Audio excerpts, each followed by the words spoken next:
Hello everyone, this is Sheba Joy. Welcome to my channel Zion Shekinah Official. Zion is God's dwelling place, Shekinah is God's glory.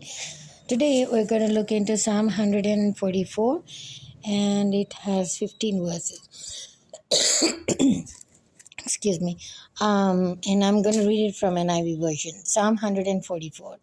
Praise be to the Lord my rock, who trains my hands for war, my fingers for battle. He is my loving God and my fortress, my stronghold and my deliverer, my shield in whom I take refuge, who subdues peoples under me. Amen. Lord, what are human beings that you care for them, mere mortals that you think of them? They are like a breath, their days are like a fleeting shadow. Part your heavens, Lord, and come down. Touch the mountains so that they may smoke. Send forth lightning and scatter the enemy. Shoot your arrows and rout them. Amen. Reach down your hand from on high. Deliver me and rescue me from the mighty waters, from the hands of foreigners. Amen. Whose mouths are full of lies, whose right hands are deceitful. I will sing a new song to you, my God. On the 10-string lyre I will make music to you. To the one who gives victory to the kings, who delivers his servant David. From the deadly sword, deliver me, rescue me from the hands of foreigners, whose mouths are full of lies, whose right hands are deceitful. Then our sons in their youth will be like well nurtured plants, and our daughters will be like pillars carved to adorn a palace. Our barns will be filled with every kind of provision. Our sheep will increase by thousands, by tens of thousands in our field. Amen. Our oxen will draw heavy loads. There will be no breaching of walls. Amen. No going into captivity. Amen. No cry of distress in our streets. Amen. Blessed is the people of whom that is true. Blessed is the people whose God is the Lord. Amen and amen. Again, David is talking about his enemies. I mean, for the last, I think, 10 to 15 Psalms continuously, I've seen, we can see that David is, pleading to God about enemies to destroy them and give them his judgment and his vengeance to fall on them. So, uh, he, it's a kind of like very sad thing to see how David, was struggling. King David, being a king, was struggling so much with enemies, so it it does give me a little it does give me a lot of solace and comfort, not because he suffered and so I'm suffering and so it is fine. No, it's not because of that, but because, like, he when like David is kind of like my role model, in a sense that he suffered being a king. So my suffering is also, because I'm called and chosen, and that's why the suffering is like that. So when David could call onto the God of Yahweh, God of Jacob, God of Abraham, God of Isaac, uh, and he came, and the God in heavens came down to help David. God in heaven seated on the throne came down to help David. He will also help me, and he's helping me. He has helped me, he's helping me, and he's going to help me. So why? Because he's the same God yesterday, today, and forever. And it's the same thing, our tests are going to, and I can surely say that my tests are going to be into testimonies very, very soon. And in a lot of areas they have been, and they will be in some areas that are still yet to, come to that point of place. So yeah, so David, it is a beautiful psalm again here, kind of like very sad psalm, only because he's going on pleading for the past at least 10 psalms. I've seen that he's going on pleading with Jesus, he's going on pleading with God, and then to bring lightning on the enemies, destroying them, shooting their arrows, because he keeps saying that they are full of, see, it verse 8 says that whose mouths are full of lies.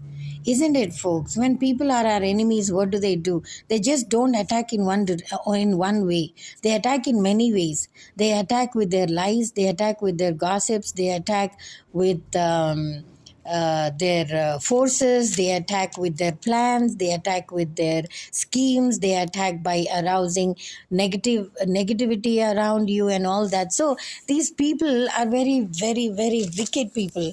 But so what if they are wicked? We have a great God, right? We have a God who knows how to destroy them in their own wickedness. In their own wickedness, they will be consumed. In their own wickedness will take them down. So looking at David and his Psalms, I just want to encourage everyone who's suffering in the hands of enemies that God is going to show up in your case. God is going to show up in your situations. God is going to, be it a financial, be it a mental situation, like mentally they're bothering you and all that stuff. Sometimes, the mother-in-law really becomes a witch to the daughter-in-law, and then she keeps like tormenting her, harassing her and all that, and vice versa. The daughter-in-law also can be a witch and then torment the mother-in-law and all that. So how many cases are we seeing? It's only because of pride. It's only because of pride and jealousy, and which is the what are those things? They are the spirit of Satan. They are the spirit of Lucifer. That's why Lucifer fell from heaven, because of his pride.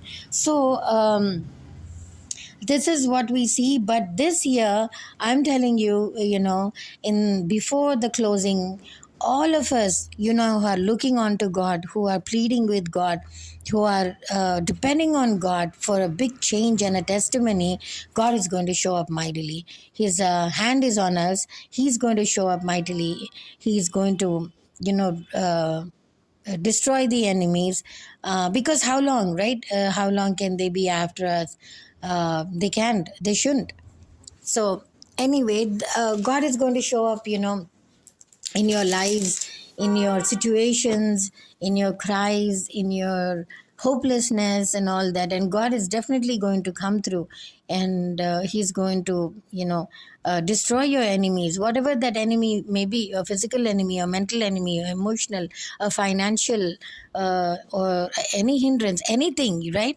Or any spiritual enemy, which can be like like black magic, witchcraft, and all those black arts and all that stuff, magic arts. So all those things, God is going to come through. Just rely on Him.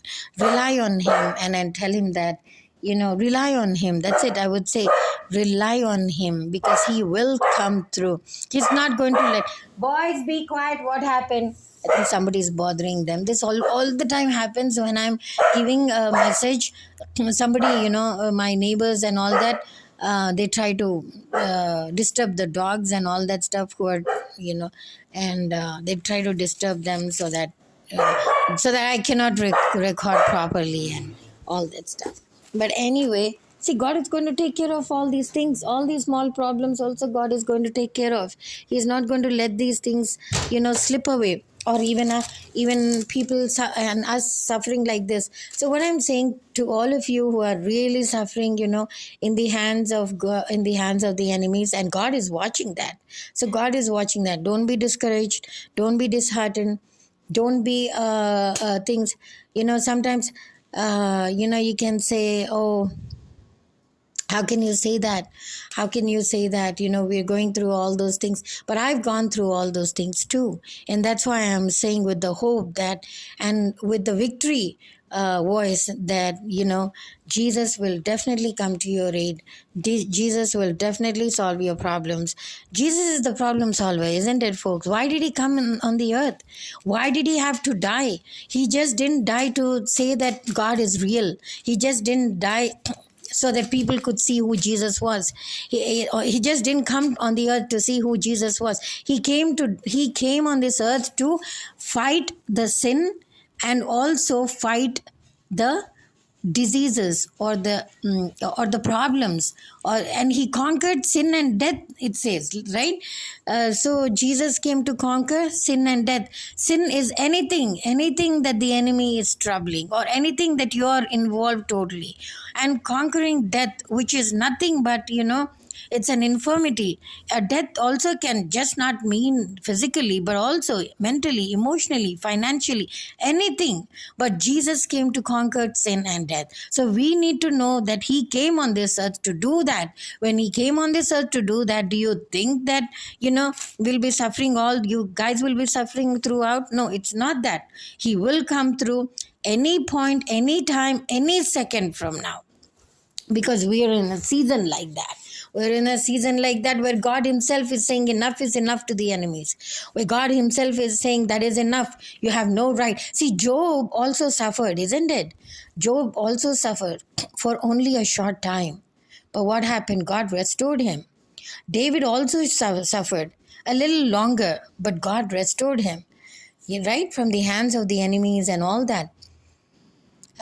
Solomon also suffered, because of his own sin, with so many wives, bowing down to so many idols, bringing so many religions into his kingdom and all that.